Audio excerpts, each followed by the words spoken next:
Hey, welcome to the show. It's a little later than usual tonight, but here we are on the PEPP Story Show.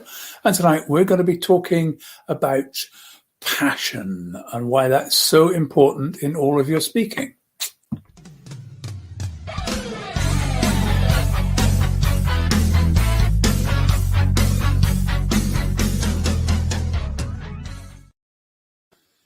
Hey, welcome. So a little bit later, slightly different venue, and I'm trying to speak a little bit quieter so I don't wake everybody up in the house as it's so late.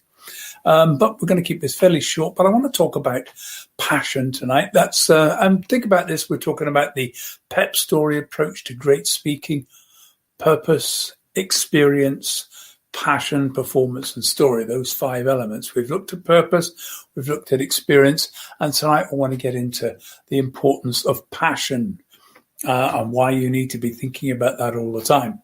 A lot of people, when they come to me for coaching, want coaching in performance skills. They want to be able to get up and how can they make it more exciting? And the true answer is I can't give you lots of performance skills to make the performance come alive more, because the performance skills don't work unless you're actually addressing passion, unless you're really, really getting into it. So let's have a look at that. We talked last night about the experiences that you've had, and it's really important that a lot of our speeches, the first presentation, the first speech you do if you join a Toastmasters or Association of Speakers Club is a speech called the Icebreaker, which is focused very heavily on sharing your own experiences. And it's the first lesson that people learn. Use your own experiences, because from those, you know the topic inside out because you lived it.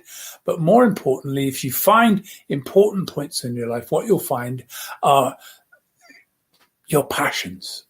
So one of the things you need to do is, if you've started to make a list of all of your experiences, which I strongly recommend you do, that what you need to do now is have a look at all those experiences in your life and say, which are the ones that you're most passionate about? And write down those passions, or highlight the experiences in your life that made you feel most passionate. And those passions can come from all sorts of directions. It might be something that makes you angry, really, really fires you up. So are you really passionate about bad driving? Are you really passionate about the oceans? Are you passionate about the planet? Are you passionate about some particular politics that really fires you up? Do you get into arguments and debates about some particular aspect of the way life is? It's enough to get passionate and argument about at the moment. I've been listening to all the stuff about COVID, are we in lockdown? Aren't we in lockdown? We're tier 1, tier 5.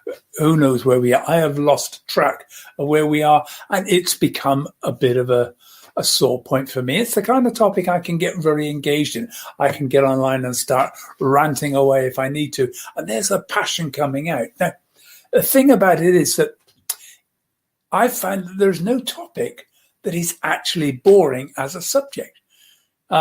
I spoke about life insurance for 25 years. Life insurance. Can you think of a more boring topic? I mean, if I went to a party, people said, "What do you do?" I mean, life insurance. That was a conversation killer. That was an absolute stop dead moment. And yet, in 1985, when I got up on the stage at the Barbican to an audience of nearly 2,000 life insurance salespeople, I delivered a talk about why you should buy life insurance. And I got a standing ovation, a really long 2-3 minute standing ovation from those people. And 10 years later, they were still using the video of that talk to train new salespeople coming into the industry. That is because I became really passionate about the topic. I'd done the equivalent of a degree in it, so I really understood it well. I'd produced marketing materials. My job in the insurance industry was to help people to sell it. That was it. I didn't actually sell it. I didn't go out face to face. Well, I did it on some occasions, but primarily my job wasn't about selling it to the consumer. My job was about helping salespeople to sell it. And that's what I did particularly well. And I was very passionate about that process. And I still am. It's the business to business approach. And a lot of people miss the point. They think that if they're in the business, you've got to try and sell it to consumer. No, a lot of the time what you're doing is helping the people who are selling it to sell it. And that was one of my big passions. I then moved to technology, and I've been promoting my second book, the ABC of the World Wide Web in 1998 was all about helping financial advisors to use technology in their business and sales process. And I did that for a long 10 years. I was promoting at 10 years. I was helping to market and promote technology. And I still love technology, even now. I love going online. I've been doing this for 5 years now, on and off. It's not the big part of my job, but it's one of the things that I love. So I'm passionate about technology. I'm involved in groups on Facebook. And these are all things that I can get really excited about. And if you get excited about a topic, if it's something you feel passionate about, it becomes an interesting topic with the right audience. Now, I'm not saying everybody wants to know about life insurance. No, they don't. But for people who do, I can deliver an exciting talk. Not everybody's interested in technology. I have friends who don't even have a Facebook account. Can you imagine it? People without Facebook now. There are a lot of older people who still don't engage. There are people who can't afford it. But for those people who are into technology, those people who like to do live streaming, those people who like to use it, then I get very passionate about it and I get very excited about it. And therefore, when I speak about it, it's an interesting topic. I just have to control it using all the other factors we're looking at. So look at your experiences, look at what you get most passionate about, write down your passions, the arguments, debates. Think about this. Is there a topic that you would pay people to let you get up and speak about? If so, that's probably one of the passions that you have. A lot of people coming into the speaking industry, finding their topic, finding the thing to speak about is one of the toughest and hardest tasks they have to do. Because you can't speak about everything. You have to find a topic. And actually, you have to become more and more and more focused until the topic you're speaking about really is the very focus. You become the go-to person, the expert in your particular area.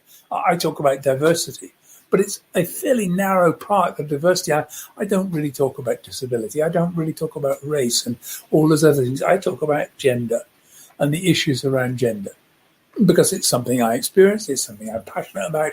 It's something I want, and I see injustice. I want to try and change that. Not all injustice in that particular area. So think about those. Those are things. Your hobbies are another area as well. Look at your hobbies. Why are you involved in those hobbies? Why are they so important to you? There are thousands, and the great thing about the internet is there are loads and loads of people. And if you've got a topic that you're passionate about and you start delivering videos, doing what I'm doing, using StreamYard, using BeLive, doing maybe just getting a Zoom presentation together, people will come. Check out Eventbrite. There are hundreds of events going on now where people are getting up and talking about their passions, talking about something that they've got. People share things. Look at the millions and millions of YouTube videos.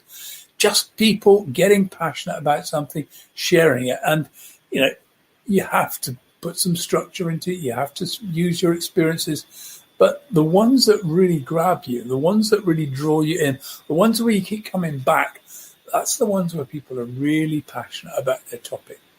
And the same applies when you're speaking from a stage. Now, what happens if you've got to deliver a management report?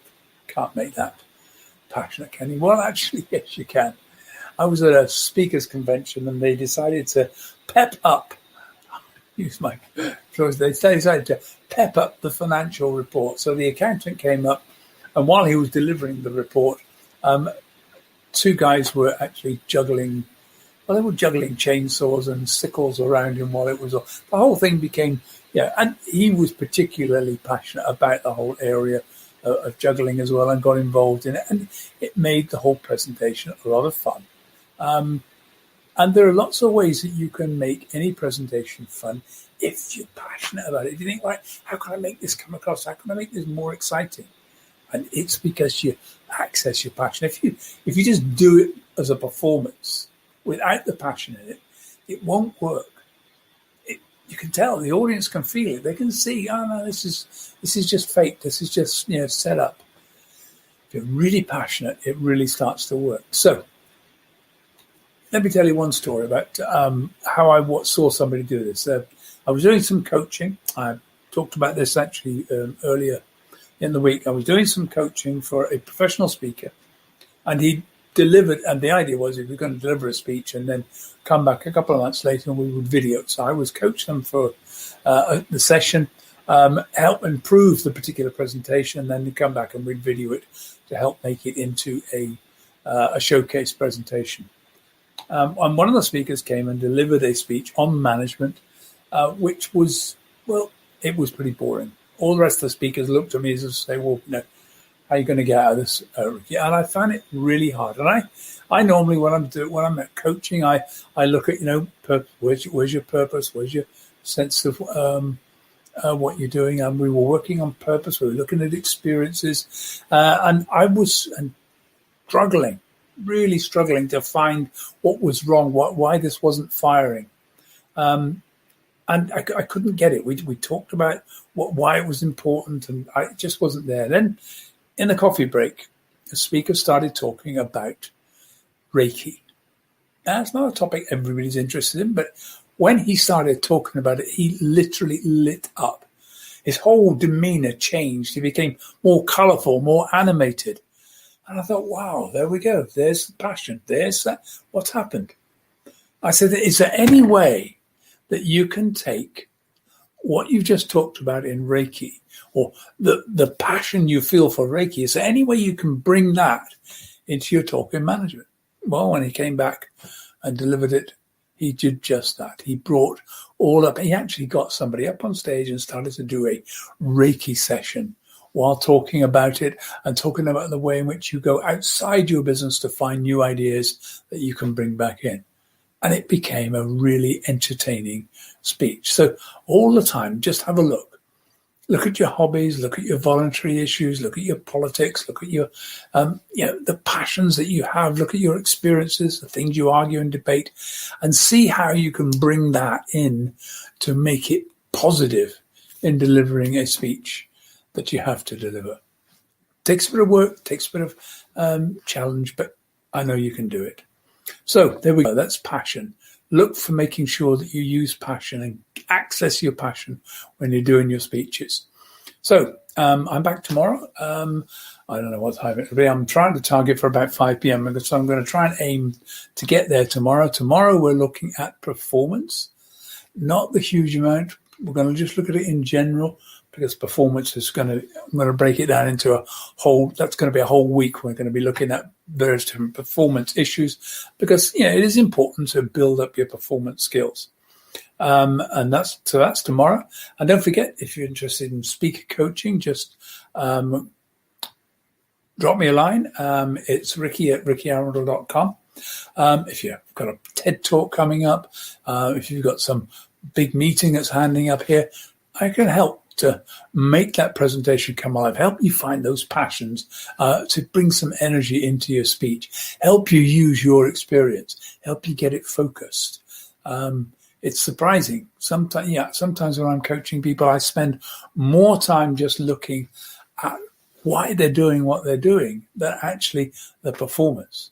The performance happens. If you get purpose, experience, and passion ready, the performance is already beginning to be there. All we then have to do is to fine tune it a little bit. It's no good just trying to go for performance skills. You need purpose, you need experience, and you definitely need passion. So if you want to have a look at how that might work for you, I'm offering a 30-minute free introductory session. Just drop me a line. We can get sorted out on that. I'm working on my website this week as well, trying to get some stuff in so you'll be able to book online to do that. Anyway, there we go. I hope you've enjoyed that. I hope it's made some sense for you. And I hope that you'll be able to bring some passion into your speeches and bring them alive. You'll be amazed at what a difference that will make. Look forward to seeing you tomorrow. Take care.